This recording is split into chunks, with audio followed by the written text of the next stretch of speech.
반갑습니다. 고려대학교 수학과의 오승상 교수입니다. 현재 수학과와 데이터과학과에서 딥러닝과 강화학습을 강의하고 있습니다. 그리고 딥러닝과 수학이라는 DLMS 팀을 운영하고 있습니다. 그러면 저와 함께 Deep Reinforcement Learning, 강화학습에 대해서 배워보겠습니다. 계속해서 Distributional Reinforcement Learning을 배우고 있습니다. 오늘은 이 중에서 QRDQN 알고리즘을 살펴보도록 하겠습니다. QRDQN에서 여기 QR은 Quantile Regression의 약자입니다. 그래서 오늘은 QRDQN에 대해서 자세히 배울 텐데요. 먼저 지난 시간에 배운 걸 간단히 살펴보겠습니다. 여기 Distributional Reinforcement Learning에서는 여기 리워드가 있는데 이 리워드의 랜덤니스를 강조한 겁니다. 그래서 여기 리워드를 랜덤 베리어블로 간주하기로 했습니다. 그래서 기존에는 저희가 액션 밸류 펑션인 이 Q 펑션을 사용을 했었죠. 그런데 이제 저희가 사용할 리턴은 익스펙테이션을 취하지 않잖아요. 그래서 이것을 액션 밸류 디스트리뷰션이라고 부릅니다. 그리고 강화학습의 기본이 되는 여기 벨만 이퀘이션 있죠? 이 부분도 디스트리뷰셔널 버전으로 바꾸어서 디스트리뷰셔널 벨만 이퀘이션을 사용하게 됩니다. 그리고 이론적으로 중요한 부분은 이 디스트리뷰셔널 벨만 오퍼레이터가 왓서스타인 매트릭을 기준으로 해서 컨트랙션이 된다고 했죠. 그런데 디스트리뷰셔널 리인포스먼트 러닝에서의 어려운 점은 저희가 Q 펑션을 사용했을 경우에는 DQN에서 Q 네트워크의 아웃풋으로 각 액션에 대한 Q 값을 출력하면 되는 거였잖아요. 그런데 이제는 이 Q 값이 아니라 디스트리뷰션을 출력을 해야 되기 때문에 네트워크가 디스트리뷰션을 출력한다는 건 상당히 어려운 일이 됩니다. 그래서 여기에서는 디스크릿 버전으로 했었죠. 그래서 디스크릿 액션 밸류 디스트리뷰션을 출력하는 것으로 어프락시메이트 해서 사용을 했습니다. 그래서 DQN 네트워크의 아웃풋으로 디스크릿 액션 밸류 디스트리뷰션을 출력하는 방향으로 만든 그런 알고리즘들이 C51, QRDQN, IQN 등이 있습니다. 제가 지난 시간에 C51을 배웠죠. 오늘은 이것과 비교해서 QRDQN을 배워보겠습니다. 먼저는 지난 시간에 배운 C51 알고리즘을 간단히 살펴보고 이것과 비교해서 QRDQN이 어떻게 다른지를 한번 살펴보겠습니다. 이 두 알고리즘은 파라메트라이제이션 하는 그 방향이 정반대인데요. 먼저 C51 같은 경우에는 여기 G라고 표현되어 있는데 이것은 실제 액션 밸류 디스트리뷰션입니다. 그런데 이것을 디스크릿 디스트리뷰션인 G세타로 모델링을 하는 방법인데요. 먼저 C51 같은 경우에는 서포트를 고정을 시켰죠. 이 서포트를 고정시키는 방법이 먼저는 가능한 리턴 값들의 바운드를 미리 정했었습니다. 그래서 리턴의 가능한 로어 바운드와 어퍼 바운드를 정해서 이 구간을 미리 정해 놓은 다음에 균등한 간격으로 n개로 나눴죠. C51 같은 경우는 이것을 51개의 균등한 간격으로 나눴습니다. 그것을 G1부터 Gn까지로 정했습니다. 그런 다음에 여기 각각 서포트에 대한 리턴 값 Gi에 대한 디렉 펑션을 사용을 해서 이것을 고정시킨 다음에 여기 각각 리턴 값에 대한 확률들이 있죠. 이것을 저희가 학습을 하는 방향으로 했습니다. 그렇기 때문에 서포터는 미리 고정을 시켜놓고 각 서포트에 해당되는 그 확률 값들을 네트워크를 통해서 학습을 하는 거죠. 그래서 네트워크의 인풋으로 여기 스테이시 들어오게 되면은 이제는 각 액션별로 저희가 네트워크의 아웃풋을 n개만큼을 출력을 합니다. 그것이 세트 i들이었는데 이것을 소프트맥스를 취해서 각각이 pi라는 확률을 나타내도록 학습을 하는 거였습니다. 그렇게 표현되는 것이 G세타였습니다. 그래서 여기 pi 확률 값들은 각각의 액션에 대해서 네트워크의 아웃풋으로 세트 i들이 n개가 나오는데 그것의 소프트맥스로 표현이 됐죠. 그러니까 이 네트워크의 총 아웃풋 개수는 n 곱하기 액션이 됐습니다.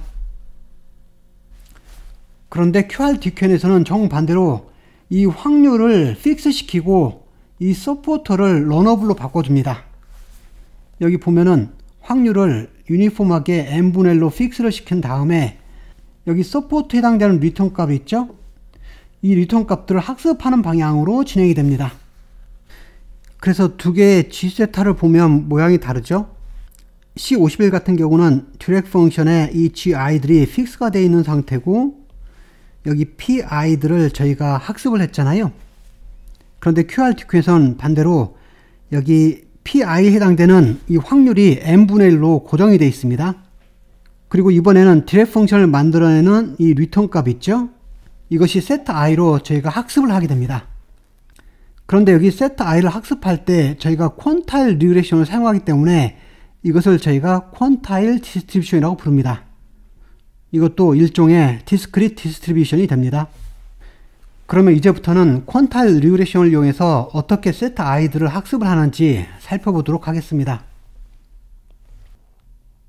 먼저는 밑에 그림을 보겠습니다.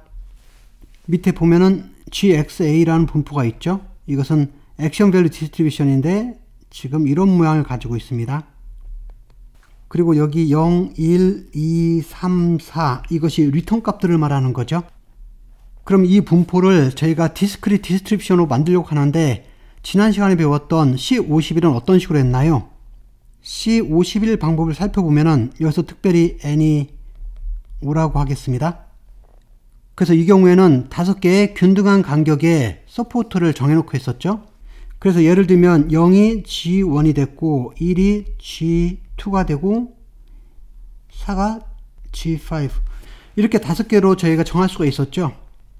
그래서 이 서포트를 갖는 것으로 저희가 각각 pi들을 계산을 하면은 G1에서는 0이 되고 G2에서는 이 정도 값이 되고 G3에서는 이 정도 값이 됐고 G4에서는 이 정도 값이 됐고 G5에서는 이 정도 값이 됐고 그래서 근사적으로 보면 이런 식으로 표현이 됐습니다. 그래서 pi들을 저희가 학습을 했었는데 그런데 이제는 이렇게 하지 않고 각각 서포트에서 이 확률 값들이 동일하게 만들려는 거잖아요.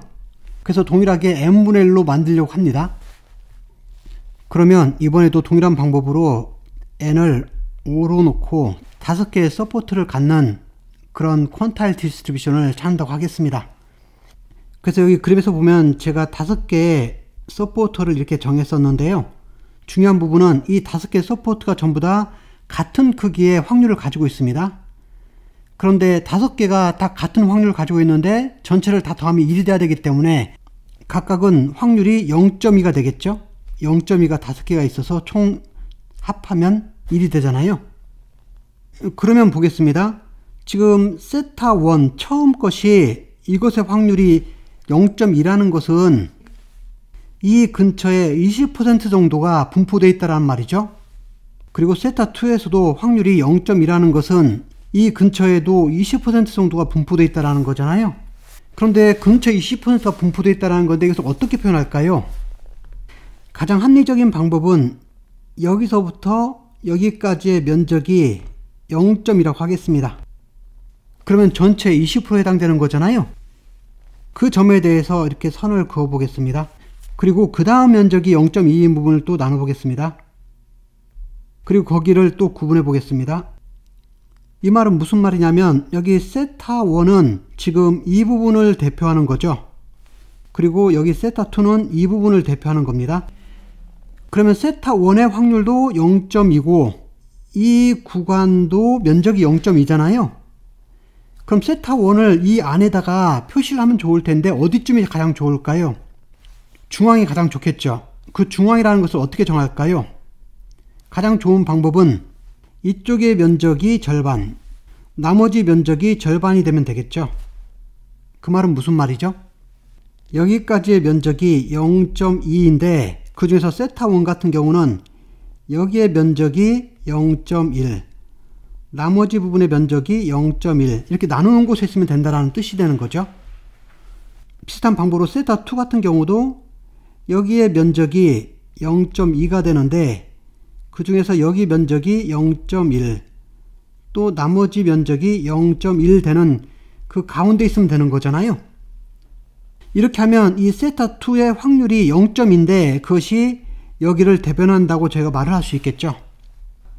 그럼 제가 질문하겠습니다. 지금 여기에 면적이 0.1이 될 때 그때 여기 세타1을 찾아야 되고, 여기 세타2 같은 경우는 어떻게 해야 되죠? 여기 전체 면적이 어떻게 돼야 되나요? 0.3이 되는 구간을 찾는 거잖아요. 이런 것을 제가 어떻게 찾을 수 있을까요? 가장 간단한 방법이 Cumulative Distribution 펑션을 이용하는 겁니다. 그래서 오른쪽에는 저희가 CDF 펑션을 그려봤는데요. 여기 보면 G 펑션 이거죠. 이것의 CDF를 그린 것이 오른쪽에 이렇게 나와 있습니다. 이것이 FGG라는 CDF 펑션입니다. 그래서 제일 끝에 값은 1에서 맞히는 거죠. 그러면 먼저 이 선에 해당되는 리턴 값들, 여기 리턴 값들을 저희가 찾을 텐데요. 여기까지가 면적이 0.2, 그 다음에 여기서 여기까지가 0.2, 0.2, 0.2씩 되는 거잖아요. 그럼 이것을 CDF에서 보면 어떻게 되는 거죠? 여기가 0.2, 그리고 여기가 0.4, 0.6, 0.8, 1 이렇게 해서 여기 5개 구간으로 나누어지는 거죠. 그리고 실제로 저희가 원하는 것은 여기 세타1, 세타2, 세타3, 4, 5인데요. 이것은 여기에서의 또 중간이잖아요. 그래서 여기 면적이 0.1, 0.2 되도록 나눠지는 그 중간입니다. 이 부분은 각각이 여기에서 절반으로 면적을 나누는 부분이 되는 거잖아요. 그러니까 그 부분 지금 여기 T1 타우, T2 타우에서 T5 타우까지 된 이 부분을 말하는 거죠. 그래서 CDF 펑션 그림에서 보면은 여기가 0.2, 0.4 이렇게 되고, 여기 타우로 붙인 부분은 0.1, 0.3 그래서 0, 0.2, 0.4부터 1까지 가는 것에 각각의 중간값인 0.1, 0.3, 0.5, 0.7, 0.9 이렇게 나와 있는 겁니다. 그래서 궁극적으로 찾고 싶은 것은 여기 세타1인데 이 세타1은 여기 면적이 0.1인 거잖아요. 그 말은 무슨 말이에요? 여기 0.1에 해당되는 타우1 해시 있다면은 여기 CDF 펑션에 대해서 이것의 인버스 이미지에 해당되는 이 세타1이 저희가 원하는 이 세타1이 됩니다. 여기 세타2는 어떻게 되나요? 세타2는 지금 여기 면적이 0.3이라고 했었죠. 그러니까 여기 두 번째 0.3에 해당되는 타우2 해시 있는데 이것에 이 CDF 펑션에 대한 인버스 이미지, 여기가 세타2가 되는 거죠. 이런 방식을 취해서 저희는 여기서 세타1, 세타2, 세타3, 세타4, 세타5를 찾을 수 있으면은 결국은 여기서 원하는 세타1부터 세타5까지를 저희가 찾을 수 있게 되는 겁니다. 그런 다음에 각각의 확률을 저희가 0.2로 고정을 시키면은 이것을 퀀타일 디스트리뷰션이라고 합니다. 그래서 퀀타일 디스트리뷰션 G세타는 모든 확률 PI가 n분의 1로 동일한 유니폼 프로바빌리티를 가지고 있습니다. 그래서 확률은 다 n분의 1이 되고, 이제 차이점은 여기 리턴 값의 위치가 바뀌는 거죠. 그래서 저희는 이 리턴 값의 로케이션을 학습을 해야 되는데 그 학습하는 기준이 뭔가요? 그 학습하는 기준이 이것을 사용하는 겁니다. 그래서 각각 세타 i들은 여기 타우 i 햇의 CDF에 대한 인버스를 취하면 되는 겁니다. 그때 여기 n개 서포터가 되는 타우 i 햇들은 어떻게 계산이 될 거냐면은, 먼저 밑에 그림에서 보면은 타우 i들을 먼저 계산을 합니다. 그래서 n이 고정이 되면은 이 타우 i들은 n분의 i가 되는 거죠. 이것이 타우 i라고 한다면은 타우 i 햇은 뭔가요? 여기에 중간값들이죠. 그러니까 타우 i-1과 타우 i의 중간값입니다. 그래서 이 공식을 쓰면 되겠죠. 이것을 퀀타일 미드포인트라고 합니다. 퀀타일 미드포인트를 사용해서 서포트를 정하게 되면은 지난 시간에 배운 C51 알고리즘처럼 리턴의 로어 바운드하고 어퍼 바운드를 미리 정할 필요가 없죠. 이것은 QRTQ의 큰 장점입니다. 리턴의 바운드 값을 저희가 미리 정하지 않아도 됩니다. 그래서 QRTQ에서 사용되는 그 네트워크는 이제 각 액션에 대해서 여기 n개 퀀타일 미드포인트로 표현되는 이것의 인버스 이미지로 나타내지는 여기 서포트 있죠? 이것이 n개 서포트가 되는데 이 서포트에 해당되는 이 리턴 값들을 각 액션마다 n개를 출력해야 되는 것이죠. 그래서 이 경우에도 C51 알고리즘과 마찬가지로 네트워크에서 각각 아웃풋들이 n 곱하기 액션개만큼이 있습니다.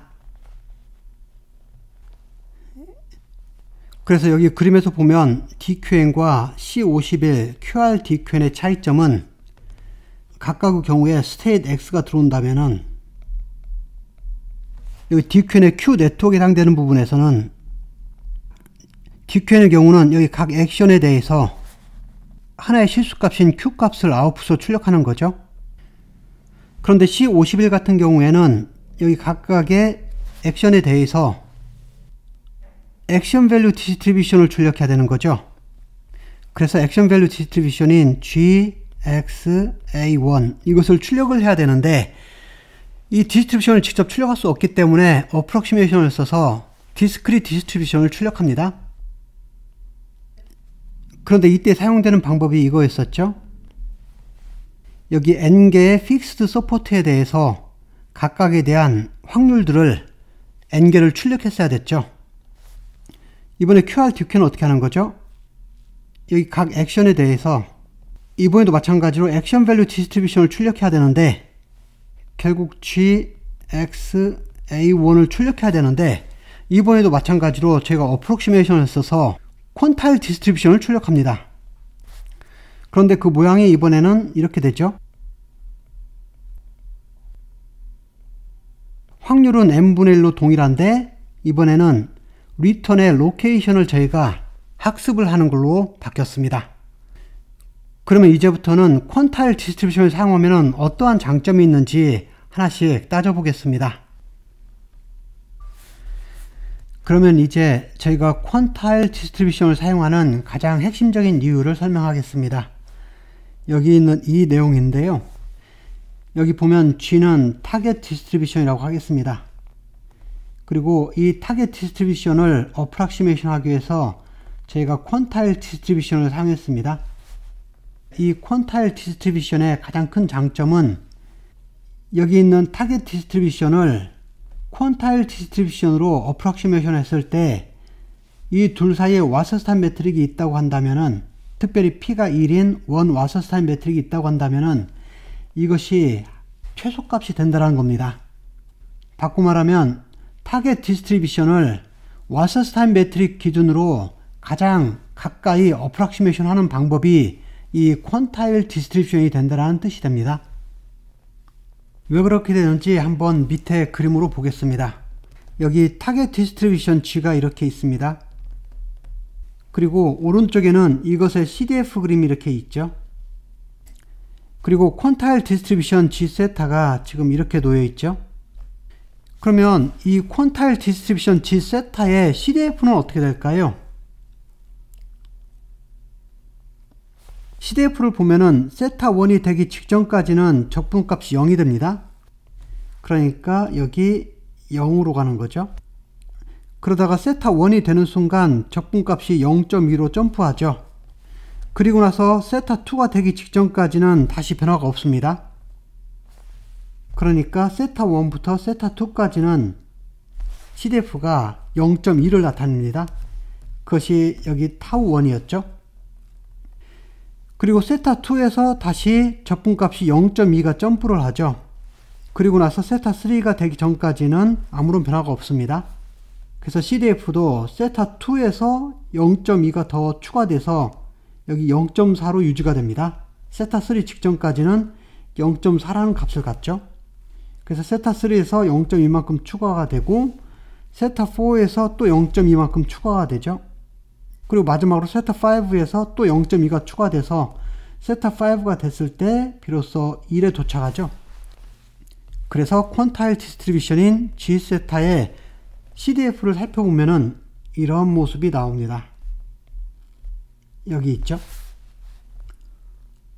그런다고 할 때 타겟 디스트리뷰션인 G와 퀀타일 디스트리뷰션인 G세타의 원 와서스타임 매트릭 또는 원 와서스타임 로스라고도 하는데 이건 어떻게 될까요? 이 값을 어떻게 계산하죠? 와서스타임 매트릭 부분을 다시 한번 살펴보겠습니다. 여기 보면은 to distribution 사이에 와서스타임 매트릭의 정의가 있습니다. 저희는 특별히 P가 1인 경우니까 이것을 무시해도 되겠네요. 그래서 이것은 P의 CDF와 Q의 CDF의 각각의 인버스 펑션의 차이의 절대값을 0에서 1까지 적분한 거였죠. 그리고 그림으로 이해하는 방법은 이 두 분포의 CDF죠. CDF 그림에서 두 CDF 그림 사이의 면적을 계산하는 거였죠. 그러면 이것을 동일하게 적용을 해 보겠습니다. 여기 있는 타겟 디스트리뷰션의 CDF와 퀀타일 디스트리뷰션의 CDF가 있는데 이거 사이에 면적을 계산한 부분이 여기 현재 파란 부분들의 면적을 계산한 거죠.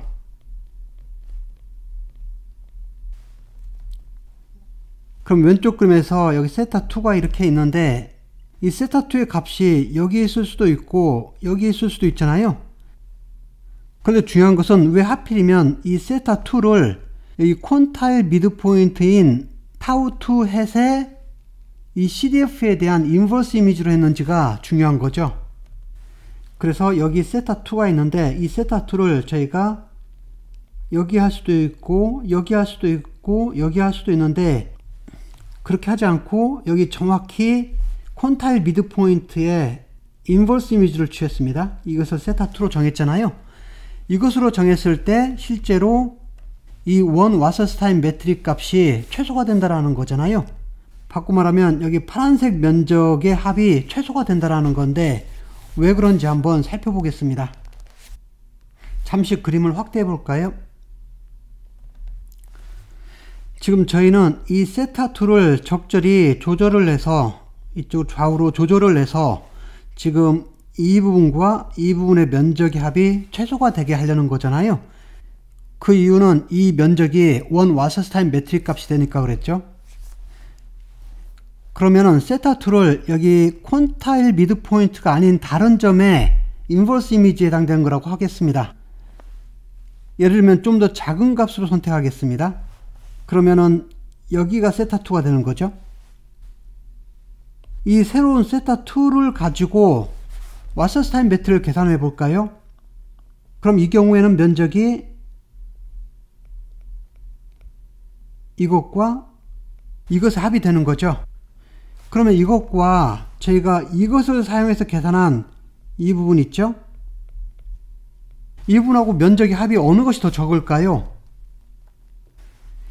기존의 세타2 같은 경우는 지금 이 길이가 서로 같죠? 그러면 이것을 저희가 세타2 프라임으로 이동을 하게 되면은 이만큼의 면적이 감소하지만 저희는 이만큼의 면적을 더 추가해 줘야 되는 거잖아요. 그렇게 된다면 여기 가운데 높이에서 여기 감소하는 것보다는 여기 추가되는 부분이 더 많죠. 그래서 실제로는 여기가 정확히 가운데 높이일 때가 이때가 면적이 최소가 됩니다. 그래서 퀀타일 미드포인트를 선택한 다음에 이거에 대해서 CDF의 인버스 값을 보낸 이 세타 i를 제가 선택할 때가 원 와서스타임 매트릭 값이 최소가 됩니다. 그래서 퀀타일 디스트리뷰션을 사용하는 가장 중요한 이유는 여기 타겟 디스트리뷰션을 퀀타일 디스트리뷰션으로 어프락시메이션 할 때 여기 있는 원 와서스타임 매트릭 값이 미니마이즈가 된다는 것입니다. 그리고 또 하나 중요한 것은 이 퀀타일 디스트리뷰션을 학습할 때, 그죠? 이것을 학습할 때 저희는 퀀타일 리그레션이라는 방법을 사용을 하게 될 텐데 이 퀀타일 리그레션의 특징은 저희가 기존에 사용하고 있는 스토캐스틱 그라디언 디센트 알고리즘을 그대로 사용할 수 있다는 장점이 있습니다. 그렇기 때문에 이 와서스타임 매트릭을 직접 계산할 필요가 없게 되는 거죠. 그래서 저희가 퀀타일 디스트리뷰션을 학습할 때, 즉 여기 있는 세타 값들을 네트워크로 학습할 때 스토캐스틱 그라디언 디센트 알고리즘을 사용할 수 있는 퀀타일 리그레션을 사용할 수가 있고, 또 하나는 이렇게 해서 찾은 값이 여기 있는 와서스타임 매트릭 값을 미니마이즈 하는 것도 충족한다라는 거예요. 제가 지난번 영상에서 배웠던 C51 같은 경우에는 이론적으로는 와서스타인 매트릭에 대해서 컨트랙션인 것을 보였지만 실제로는 KL 다이버전스를 사용했죠. 그래서 이론과 실제 사이에 갭이 있었는데 여기에서는 퀀타일 리그레션을 이용해서 하게 되면은 실제 와서스타인 매트릭 값을 미니마이즈 시키는 것이 되기 때문에 티어리와 프랙티스 사이에 갭이 없어지는 거죠. 이것이 QRDQN의 가장 큰 장점이 됩니다. 그래서 C51 알고리즘에서는 벨만 업데이트를 해서 얻은 타겟 디스트리뷰션을 프로젝션을 통해서 어프락시메이션 했잖아요. 그리고 로스 펑션으로 KL 다이버전스를 사용했기 때문에 이것은 더 이상 컨트랙션이 유지가 되지 않습니다. 그런데 QRDQN에서는 벨만 업데이트에서 얻은 타겟 디스트리뷰션을 저희가 퀀타일 디스트리뷰션으로 프로젝션을 하게 되는데 이때 자동적으로 와서스타인 매트릭의 미니마이제이션이 충족이 되기 때문에 여전히 여기 디스트리뷰셔널 벨만 오퍼레이터가 컨트랙션이 되는 것을 유지를 시켜줍니다. 이것이 QRDQN의 가장 큰 장점이 됩니다. 그러면 이제 퀀타일 리그레션에 대해서 더 자세히 배워보겠습니다.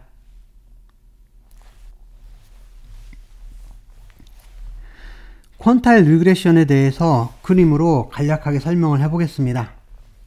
여기 보면 파란색 점으로 된 데이터들이 있습니다. 이 데이터들을 잘 표현하는 함수를 저희가 찾고 싶은데요. 만약에 이것을 직선으로 찾는다고 하겠습니다. 그럼 이 데이터를 가장 잘 표현할 수 있는 직선은 어떤 모양이 될까요? 이런 종류 직선이면은 어느 정도 이 데이터를 잘 표현한다고 할 수 있겠죠? 그래서 이 데이터를 가장 잘 표현할 수 있는 직선을 찾는 방법을 저희가 리니어 리그레션이라고 합니다.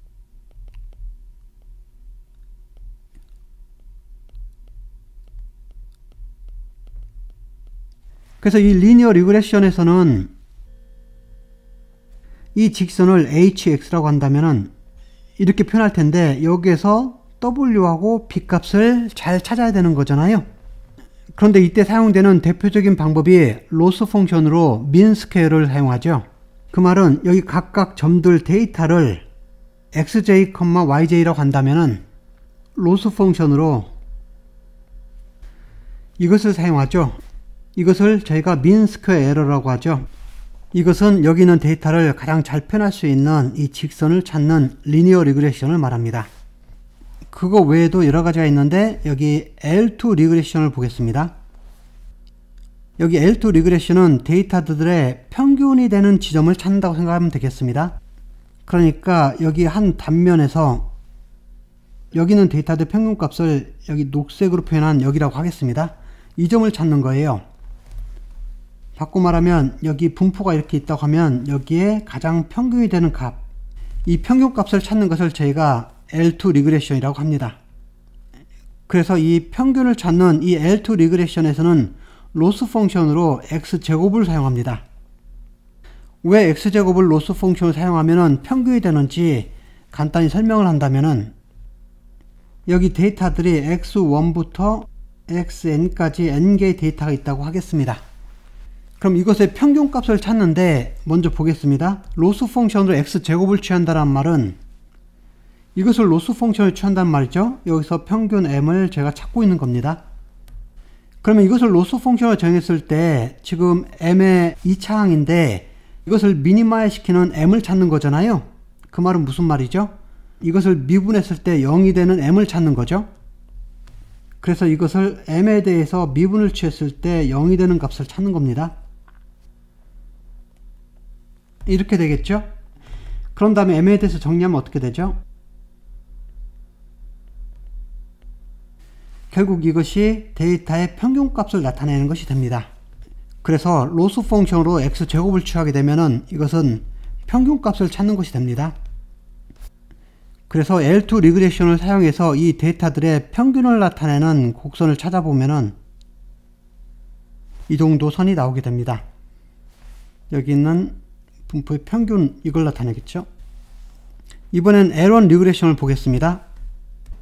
L1 리그레션은 x의 절대값을 로스 펑션으로 잡습니다. 그럼 이 경우에는 실제로 미디언 값이 나옵니다. 그 미디언 값을 제가 n이라고 하겠습니다. 미디언 값이란 말은 딱 중간 값을 말하는 거죠. 여기 분포에서 보면은 이것을 기준으로 이쪽으로 데이터가 50%, 반대쪽으로 50% 있다라는 거니까 여기에 면적이 0.5, 그리고 여기에 면적이 0.5가 되는 딱 그 선을 말하는 거죠. 그리고 여기서 보면은 이쯤 되는 값인데, 그 말은 이 선을 기준으로 데이터가 거의 절반은 밑에 있고 또 나머지 절반은 위에 있다는 뜻이 됩니다. 그러면 왜 미디언을 계산할 때 로스 펑션으로 x 절대값을 사용하는지 간단히 살펴보겠습니다. 예로 여기 5개의 데이터 포인트가 있습니다. 여기 5개의 데이터 포인트가 있는데 여기 마지막 하나만 상당히 큰 값이죠. 그래서 이것의 평균을 계산하면은 평균 값은 대략 20.5가 나옵니다. 그런데 미디언은 어떻게 되는 거죠? 미디언은 중간 값이니까 0.7, 여기 데이터에서 가운데 있는 값이죠. 여기서 왼쪽에 2개, 오른쪽에 2개 있고 한 가운데 지금 0.7이 있습니다. 그럼 여기 미디언은 어떤 의미가 있을까요? 예를 들면 저희는 주로 평균을 많이 사용을 합니다. 그런데 중간값도 상당히 의미가 있습니다. 왜 그러냐면은 만약에 이 데이터가 어떤 벤처회사의 연봉을 나타낸다고 하겠습니다.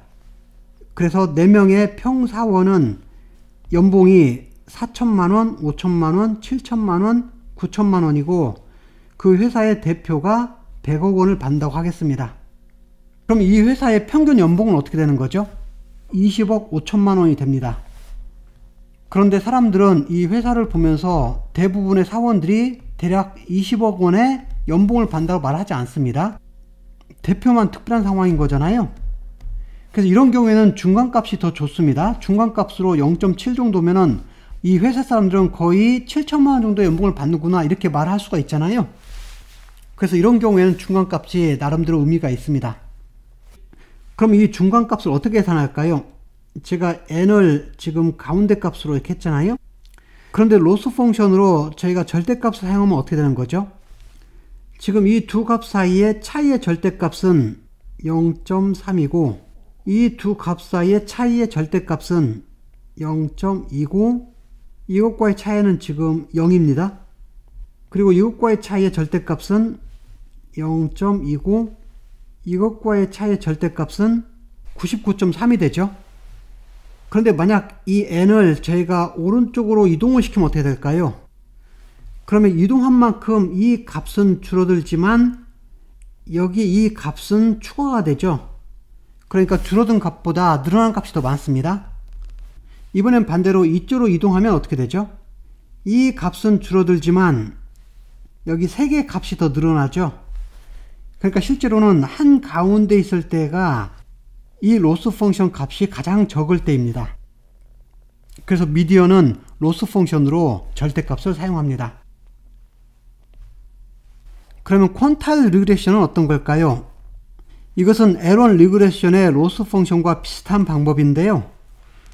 지금 L1 리그레션에서는 미디언 값이니까 실제로는 여기를 기준으로 왼쪽에 0.5, 오른쪽에 0.5가 되는 구간을 자른 거잖아요. 근데 저희는 퀀타일 리그레션에서는 어떻게 하고 싶었죠? 여기 퀀타일 리그레션 안에 있는 이 타우를 만약에 저희가 0.1로 한다면은, 그러니까 0.1 퀀타일 리그레션을 한다. 그 말은 그림에서처럼 이 선을 찾는 건데, 이 말은 왼쪽에는 면적이 0.1, 오른쪽으로는 면적이 0.9가 되는 이 부분을 찾겠다라는 뜻이 됩니다. 그래서 여기 데이터 분포 그림에서 보면 이 부분인데, 이 밑으로는 데이터가 대략 10%가 있고 이 위쪽으로 90%가 있는 그 선을 말하고 있습니다. 그러니까 여기 미디언은 실제로 타우가 0.5인 0.5 퀀타일 리그레션을 하는 문제와 동일한 것이 됩니다. 그래서 다시 한번 정리하면 타우 퀀타일 리그레션이라는 말은 여기 있는 것처럼 이쪽의 면적이 타우가 되고 반대쪽의 면적이 1마스 타우가 되는 이 선을 저희가 타우 퀀타일이라고 부릅니다. 그래서 여기서 분포에서 보면은 이 선으로서 이 밑에 있는 데이터와 위에 있는 데이터의 비가 타우 대 1마스 타우가 되는 거죠. 그리고 이때 사용되는 로스 펑션을 로 타우의 x라고 하겠습니다. 여기 t 값에 의해서 변하는 거죠. 이거에 대한 정의는 x가 0보다 크면은 타우 x가 되는 것이고 x가 0보다 작으면은 타우 마이너스 2를 곱해줍니다. 아니면 이렇게도 표현할 수 있겠죠.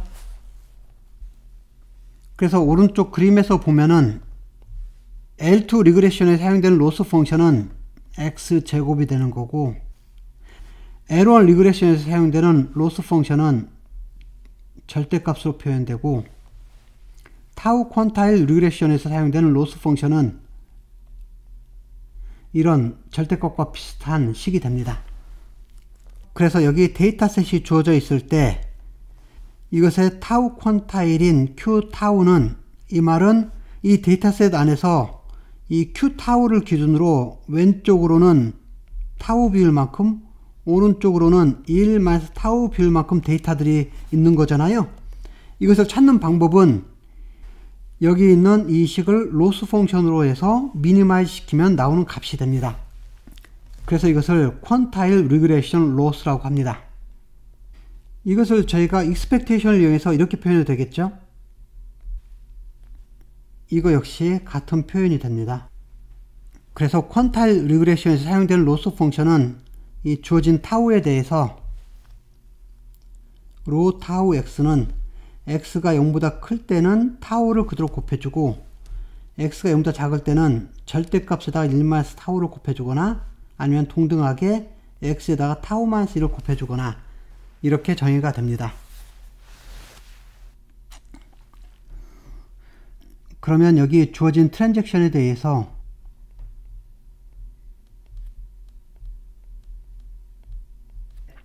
그리고 주어진 스테이트에 대해서 네트워크는 각 액션별로 라지 n개의 리턴 값들을 출력을 합니다.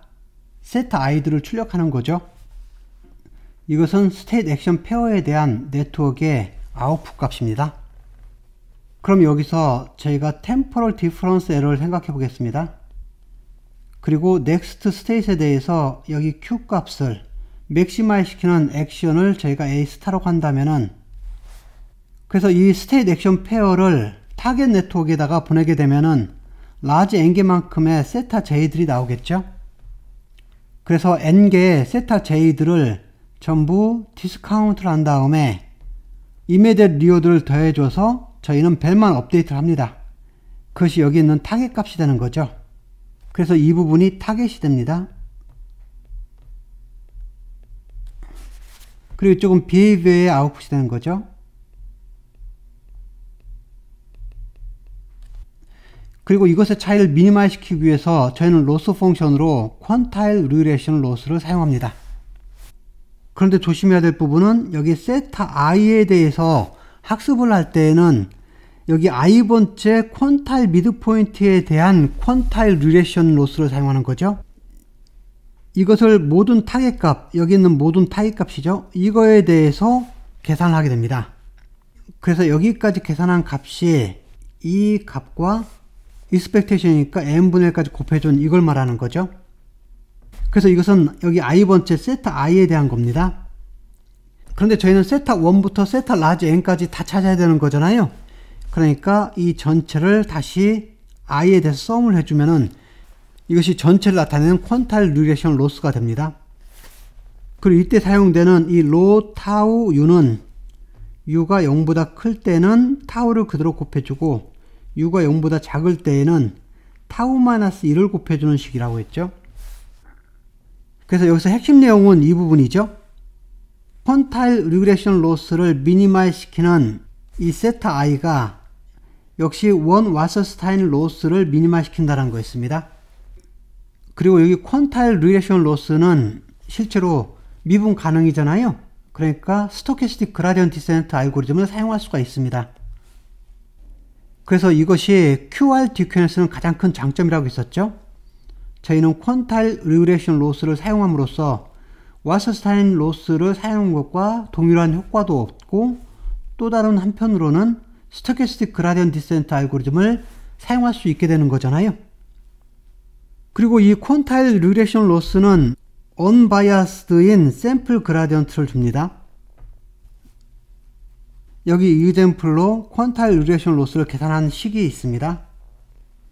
지금 타겟은 2, 4, 8, 9, 10이고 여기 세트 i들은 1, 4, 11, 8, 15일 때 퀀타일 리그레션 로스를 계산해 보려고 하는데요. 여기서 세트 i가 8일 때만 보겠습니다. 그러니까 여기서 이 부분인데 세트 i가 지금 8인 경우죠. 그걸 나타낸 식이 여기 있습니다.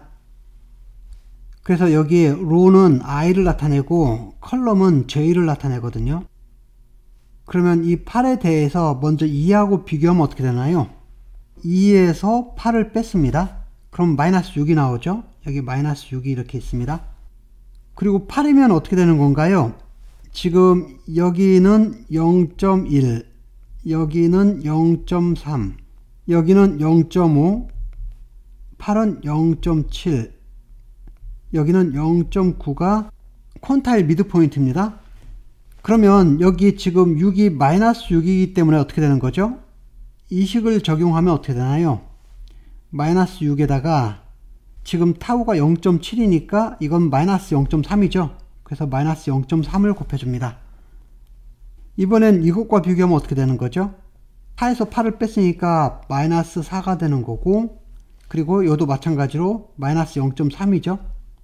그리고 8과 8을 비교를 하게 되면은 0이 되는 거고, 이때는 0보다 크나 같으니까 여기에 타우인 0.7을 곱해주는 거죠.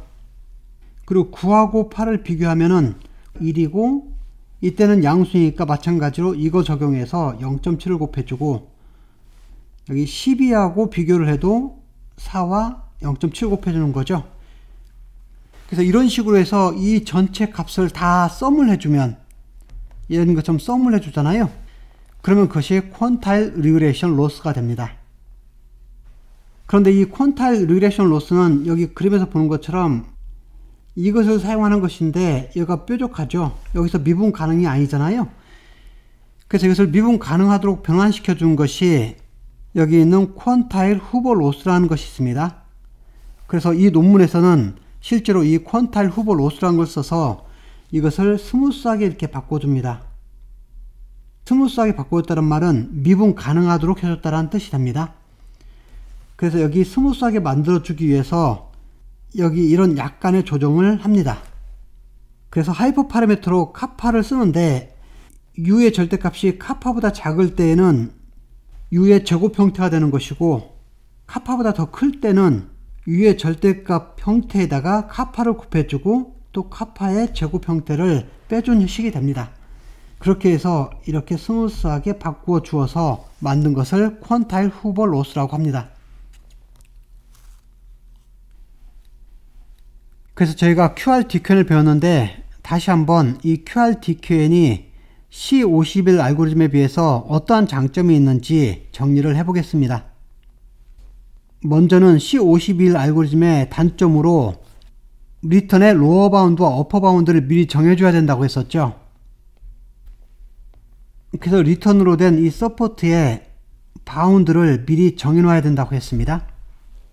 그런데 이것을 미리 정하는 것이 쉽지가 않다라고 되어 있습니다. 특별히 이 스테이트 종류에 대해서 만약 이 리턴의 레인지가 큰 차이로 변화가 있다라면은 어떤 경우에는 너무 바운드를 크게 잡아서 효율이 떨어질 수도 있고, 어떤 경우에는 바운드가 너무 작아서 리턴 값이 그것을 벗어날 수도 있잖아요. 이래서 리턴 값의 바운드를 미리 정하는 것이 쉽지 않은데 제가 QRDQN으로 할 때는 이것을 정할 필요가 없다고 되어 있습니다.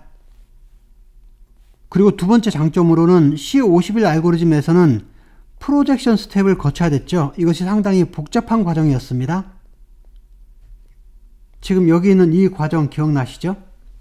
C51 알고리즘에서는 왓서스 타임 매트릭을 쓰는 대신 KL 다이버전스를 사용하기 위해서 서포터가 서로 같아야 된다고 했잖아요. 그래서 서포터를 갖게 해주기 위해서 이런 복잡한 프로젝션 스텝이 필요했었죠. 그런데 QRDQN에서는 이런 문제가 발생하지 않습니다. 그래서 로스 펑션으로 KL 다이버전스가 아닌 퀀타일 리그레션 로스를 사용하기 때문에 디스조인 서포트 이슈가 발생하지 않는다고 했습니다. 그리고 C51 알고리즘에서는 KL 답변수를 사용했잖아요. 그러니까 와서스타인 매트릭이 미니마이즈 된다는 것이 보장이 되지 않았습니다. 그런데 QRDQ에서는 어떻게 되죠? 퀀타일 리그레션을 사용하는데 이것이 와서스타인 로스를 미니마이즈 시키는 것과 동일하다고 했죠. 그래서 theoretical한 것과 practical한 것이 일치가 된다고 했습니다. 이런 세 가지 중요한 장점을 가지고 있습니다. 마지막으로 수도 코드를 간단히 살펴보겠습니다. 여기 수도 코드도 전체를 보는 것이 아니라 DQN에서 한 일부만 가져올 텐데 여기 리플레이 버퍼에서 미니 배치를 통해서 이런 트랜지션 샘플을 가져왔습니다. 그리고 여기 넥스트 스테이트에 대해서 각 액션마다 Q 값은 어떻게 계산하나요? 이것이 리턴 값이고 그 리턴 값들 각각 확률이 이거니까 이걸 계산하면은 Q 값이 계산이 되는 거죠. 그래서 넥스트 스테이트에 대해서 이 Q 값을 맥시마이즈 시키는 액션을 선택해서 A 스타로 갑니다. 그러면 넥스트 스테이트와 이 맥시마이제이션을 시키는 액션 페어에 대해서 타겟 네트워크의 아웃풋으로 라지 n개만큼의 세타 j를 출력한 다음에 이것에 대해서 벨만 업데이트를 해서 타겟 값을 계산합니다. 그러면 이 타겟 값과 비헤비어 네트워크에서 나온 이 아웃풋 값 사이에 퀀타일 후보 로스죠. 이것을 계산을 해서 이 로스 펑션을 미니마이즈 시키는 쪽으로 이제 이 세트 i들을 학습하면 되겠죠. 그래서 오늘까지 해서 저희가 QRDQN에 대해서 살펴봤습니다. 다음 영상에서는 세 번째 디스트리뷰셔널 리인포스먼트 러닝 알고리즘인 IQN에 대해서 살펴보겠습니다. 오늘은 여기까지 하겠습니다. 수고하셨습니다.